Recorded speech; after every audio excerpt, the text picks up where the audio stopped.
Bienvenidos a un nuevo episodio de Filosofía Cotidiana, el podcast. Soy Hugo Mendieta y este es Preisner con las marionetas.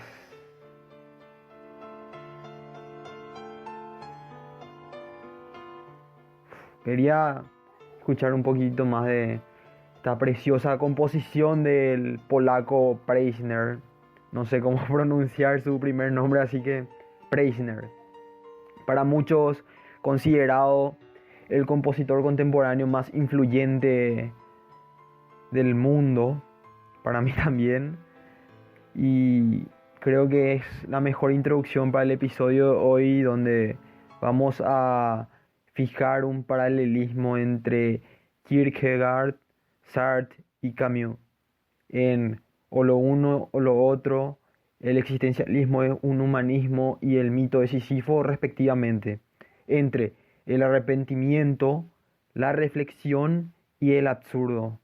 Esta es la primera parte de una serie de 4 episodios que van a tratar de dilucidar ciertas cuestiones en común y diferenciar entre el existencialismo y el absurdismo corriente que surge a raíz de la separación de la filosofía de Camus con los existencialistas y su rompimiento. Como el propósito de este episodio es generar y fijar ese paralelismo entre el padre moderno del existencialismo, como es Søren Kierkegaard, y el existencialismo es un humanismo de Sartre, y el mito de Sísifo de Camus, con un punto que une a las tres filosofías, a los tres ensayos, como es la premisa kierkegaardiana del doble arrepentimiento. Kierkegaard nos introduce a una situación enigmática sobre hacer algo y arrepentirse, no hacerlo y arrepentirse. Bueno, técnicamente, si haces algo o no haces eso, te arrepentirás igual, dice el padre del existencialismo moderno, Søren Kierkegaard. Hacerlo o no, para de igual manera arrepentirse en ambas situaciones. Esa es la premisa con la que vamos a tratar de hilar los tres ensayos y la filosofía, específicamente entre Sartre y Camus. Desde el concepto de libertad que Kierkegaard despliega en su ensayo o lo uno o lo otro, ofrece una mirada sobre nuestras decisiones y nos advierte sobre quedar atrapados en este conflicto de doble arrepentimiento, en este paradigma. Reducir todo a ciertos momentos únicos en el tiempo, porque el tiempo no es eterno, debe apuntarse a algo que hay más adelante, algo que se encuentra más adelante, ¿verdad? No reducir a esos dos puntos, tratar de no quedar en esos dos puntos, ¿no? Y Sartre ilustra su propia denominación para este particular enigma y Sartre lo llama el estado de conciencia prereflexiva y reflexiva. Estas son las definiciones que Sartre toma del existencialismo alemán y las plasma en su ensayo El existencialismo es un humanismo. Las obras de Sartre y Camus abren un panorama mucho más humano en campos específicos de la filosofía general. Por mucho tiempo han sido vilipendiados en las comunidades intelectuales. Más fuertemente eh, criticado ha sido Camus en, en estas comunidades, y más por su quiebre con la corriente de izquierda, ¿no? Uno era denominado como la repetidora de Heidegger y el otro como intro de filosofía colegial. Pero bueno, en el existencialismo es un humanismo. Sartre nos cuenta una historia de cuando un alumno suyo le preguntó a qué moral podía acudir para resolver su dilema. quedarse en casa con su madre, que le amaba mucho, que sentía muchísimo por él, que básicamente su vida era justamente él, o sea, su hijo. O ir a vengar a su hermano en la guerra, que había muerto por disparo de los nazis, ¿no? Entonces se presenta este problema que es muy difícil de resolver para el joven. A medida que Sartre nos relata esta historia, expone sus puntos de que ninguna moral dogmática, sea kantiana o religiosa, tenía una respuesta digna para ese dilema. No quiero citarle completamente el texto, pueden leer en el existencialismo de un humanismo que explica justamente el tema de la decisión y de la historia en sí. Pero voy a quitar un fragmento para que puedan entender el contexto. Entonces, introduce Sartre, coherente con sus puntos, la existencia del desamparo y le responde al joven: usted está condenado a ser libre, amigo mío. Es decir, tiene que ser usted mismo el que invente su vida y quien tiene que elegir. Ninguna moral puede indicarle lo que hay que hacer, no hay signos en el mundo. Así, Sartre componía su dúo dinámico en el ensayo, que se compone con el desamparo y la angustia, indicando que ninguna moral dogmática existe realmente y que ninguna moral puede determinar el accionar de una persona. Y Camus, en el mito de Sísifo, expone en el capítulo del hombre absurdo justamente el concepto de la sensación del absurdo y el compromiso humano al aceptar esa realidad sin sentido.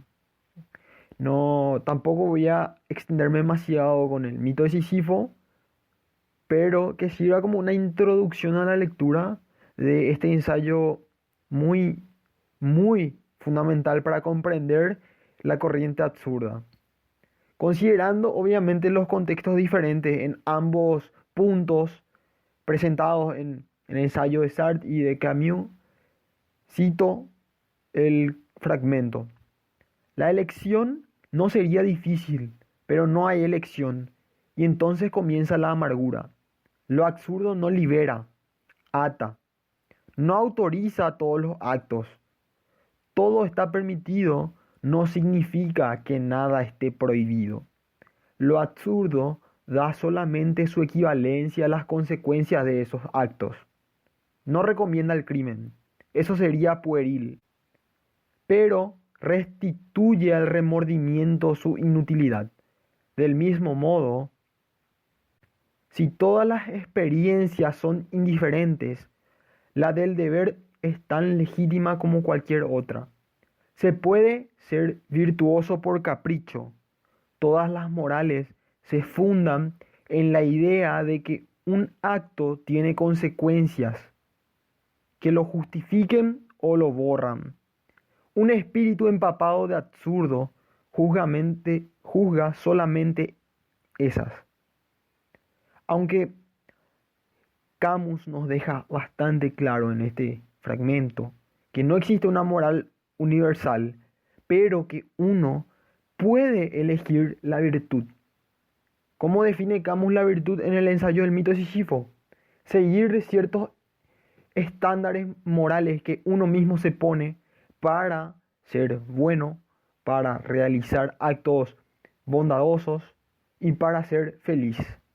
Así que seguimos con el otro fragmento, con las consecuencias que deben ser consideradas con serenidad.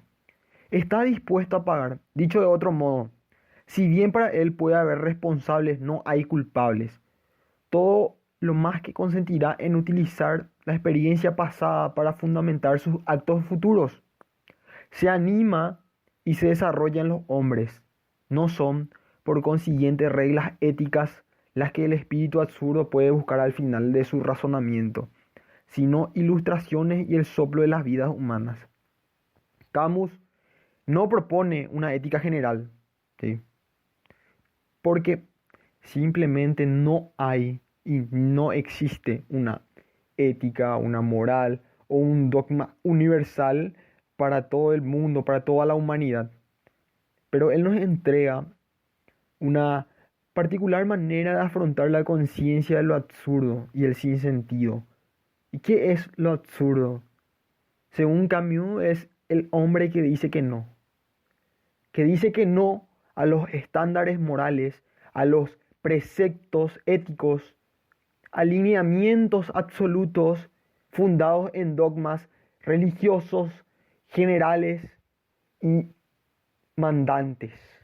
El hombre rebelde es quien declina esos mandatos y se escarba, se interpela y se crea una propia moral, pero no una moral dogmática, sino una conciencia de saberse humano, de saberse mortal y de saberse absurdo. En ese absurdo, practicar la virtud, ser un hombre virtuoso, aceptar que solo hay vida y muerte. Y eso nos permitirá vivir mejor, vivir con tranquilidad y como Sísifo, cuando lleguemos a la cumbre, tendremos un momento de paz. Y vamos a hacer de nuevo y vamos a tener paz y vamos a sufrir de nuevo y vamos a tener paz. Y así. Y esa va a ser nuestra vida. Y podemos elegir hacer lo que queramos o ser virtuosos por capricho, como decía el Camus. Obviamente, no hace falta decir que yo tengo una tendencia más camusiana que me, me lleva a presentar esta reflexión fundamental en Camus de una manera más exaltada que la de Kierkegaard o Sartre. Pero al final la diferencia providencial entre ambas corrientes, existencialista y absurda, es básicamente que una te propone esperanza y la otra no. Yo, por mi parte, me declino un poquito más hacia la esperanza, hacia la virtud opcional, pero está abierto y cualquiera puede elegir la corriente que quiera. Así que vamos a continuar en el próximo episodio un poco más profundamente sobre el existencialismo y el absurdismo en Kierkegaard, Sartre y Camus. Muchísimas gracias por escuchar y hasta el próximo episodio.